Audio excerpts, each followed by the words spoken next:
Welcome back to another edition of the Western Officiating Branch Partnership.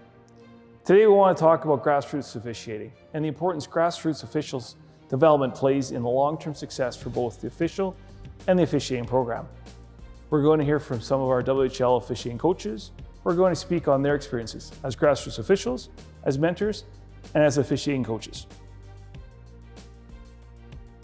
Well, the first thing I guess would be to realize the importance of the game to the people playing it. One of the things I learned really young was the 40 sets of eyes looking at you, it means something to them. Now it means different things at different levels for people, but give them the respect of what they're doing out there. They're putting in an effort, so you put in an effort as well for them and do the right thing.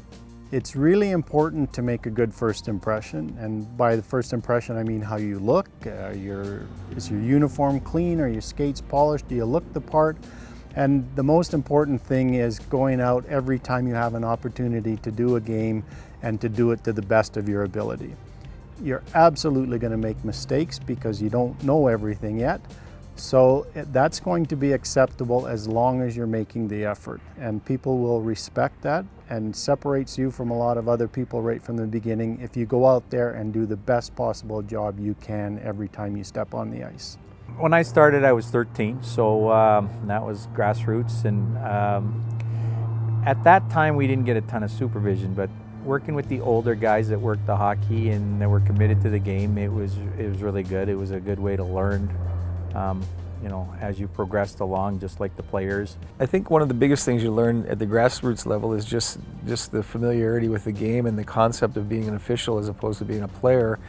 You learn that from mentors and whatnot, but the basics of positioning and the habits that you develop and the habits that you have to have intuitively and instinctively instead of having to think about doing things and whatnot. And that all begins to take shape at the grassroots level when you have instruction from mentors and those sorts of things that again, they'll come and they'll say, here's where you need to stand from a position standpoint, or here's what you need to be watching for, and here's where the face-offs are conducted, and all of those things that really are important at the most basic level, and they begin the process of building your foundation for having good habits and for learning the important parts of the structure of the game and the structure of officiating within the game.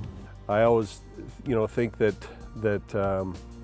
where you start out is where you start to have fun. And when this job is fun, you're gonna want to challenge yourself, and you're gonna want to succeed, and you're gonna want to try to get better. And I think those are some of the things that drew me to the job. Like, the job has its own challenges, but it was the fun that I had along the way with my fellow officials that really kept me wanting to come back and keep getting better. Try to take in as much information as they can, understand that they're just out there to learn. We don't expect them to master the game at a young age. We just want them to go out, have fun, understand the rules, focus on that end of it, the positioning, the other things like that. They're important, but we can work on those things. For a young official, I think it's most important that they understand the rule book, understand that their purpose out there is to keep the game safe, and from then on we can help them develop the other things. Some very good insight on grassroots officiating and its role in the building an official's foundation at a very young age. Now we're going to hear from some different participants in the game. We're going to hear from a minor hockey official who is going to discuss the challenges of refereeing minor hockey and the advice he has from his experiences. We're also going to hear from a parent and their expectations, not only of her hockey player, but the expectations of her coach and the officials involved in the game. Finally, we're going to hear from a coach, his thoughts on his players' behavior and what his expectations are of officials. Challenges is that you never know how the game's really going to go until you get out there, whether you're going to have players act up, or you're going to have coaches that don't agree with what you're calling, or have a different perspective on what they think a penalty is. And just be confident, be strong on your whistles, don't back away from any coaches. Be confident, and then they won't challenge you. I think the bottom line is for officials to be respectful towards players and coaches. It goes both ways, of course, but I believe respect, and to do their best at calling a fair game. There's two teams on the ice. I'm fully aware that mistakes will be made, Own your mistakes, but bottom line, be fair and respectful. Everyone makes mistakes. If you have a question, always approach them with respect. The big thing with me is safety. If it's a safe game and they're calling the appropriate penalties, that's what we like to see, and just to be fair on both sides.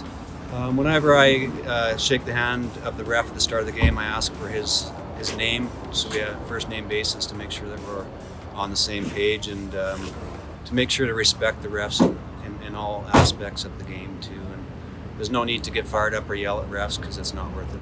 Some really good points on different perspectives from all those involved in the game of hockey. From my perspective of a parent of a one-time grassroots official, it can be challenging as officials' parents to be in the arena and see and hear some of the things your son or daughter goes through. We want to make sure that the parents and the officials understand all the lifelong skills the officials are learning along with their officiating skills. For example, decision-making, communication, commitment, working as a team, dealing with conflict, just to name a few of the skills that they're going to learn.